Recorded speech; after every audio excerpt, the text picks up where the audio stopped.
बिस्मिल्लाहिर्रहमानिर्रहीम अस्सलाम वालेकुम दोस्तों, उम्मीद करता हूँ आप लोग सब खैरियत से होंगे। आज है 29 अक्टूबर 2025 और वेलकम करता हूँ आपको एक और नए व्लॉग के साथ। दोस्तों, उम्मीद करता हूँ आप लोग अपने अपनी लाइफ में खुश होंगे। लेकिन जो पाकिस्तानी मार्केट है ये आपको, अगर आप एक दुकानदार हैं तो कभी भी खुश आपको नहीं होने देगी। कुछ दिन पहले टमाटर आसमान पे था, बाकी सब्जियां नॉर्मल थी। आजकल प्याज के रेट जो है वो काफी हाई हुए हुए हैं और टमाटर का रेट कुछ कंट्रोल में आया है।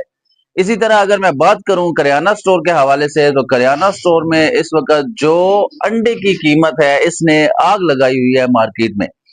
अंडे की जो फी पेटी का रेट है वो तकरीबन 10,000 रुपए तक पहुंच चुका है, जिसमें 12 ट्रे होती हैं और एक ट्रे पड़ रही है 833 रुपए का।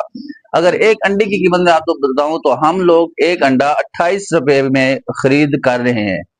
और इस रेट में भी माल मार्केट से मिल नहीं रहा, क्योंकि जो जितने भी सेल्समैन हैं उनका कहना यही है कि माल इस वक्त ब्लैक में बिक रहा है और जो 10,000 रुपये पंजाब का रेट है आज का, उसमें माल मिल नहीं रहा, माल इससे इजाफी पैसों में मिल रहा है।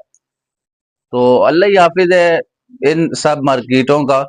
अब आगे देखें कि अंडे का जो ये रॉकेट चला है ये कहाँ पे जाके ब्रेक लगाता है और कहाँ पे अंडे की कीमत रुकती है। परचून जो है वो 30 रुपए का अंडा सेल हो रहा है।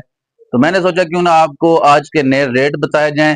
आपके इलाके में अंडे का क्या रेट है, आप किस तरह खरीद रहे हैं, मुझे लाजमी बताइए, ताकि हमें मुख्तलिफ इलाकों के रेट्स का पता चलता रहे। दूसरे नंबर पर आज के व्लॉग में मैं बात करूंगा कि मेरे से एक भाई मुसलसल ये सवाल कर रहे हैं कि करियाने के आइटम्स में मार्जिन जो है वो मुख्तलिफ होता है। मिसाल की दाल में 5 रुपए 10 रुपए बचते हैं, चावल में 15 रुपए बच जाते हैं, किसी और चीज में 5 रुपए बचते हैं। तो ये हम अपनी जो बचत है उसका अंदाजा कैसे करें। तो मेरे प्यारे बड़े भाई, गुजारिश ये है कि आप इन तमाम मार्जिन का एक ग्रॉस मार्जिन निकालें अपने पास, कि मुझे तमाम चीजों में तकरीबन 10% बचता है, 8% बचता है, 15% बचता है। तो वो आपका अपना ग्रॉस मार्जिन निकल आएगा। फिर जितनी भी आपकी सेल होगी उस पे आप अपना वो ग्रॉस मार्जिन डिवाइड करके आप निकाल सकते हैं। ये कोई इतनी रॉकेट साइंस नहीं है, बड़ा आसान सा ये काम है।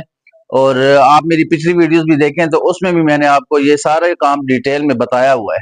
तो मजीद अगर किसी भाई का कोई सवाल है तो मुझे लाजमी पूछे कमेंट सेक्शन में। अपना बहुत सारा ख्याल रखिए। आज का ये शॉर्ट व्लॉग यहीं पे एंड करते हैं, मिलते हैं आपको कल एक और नए व्लॉग के साथ। तब तक अल्लाह हाफिज।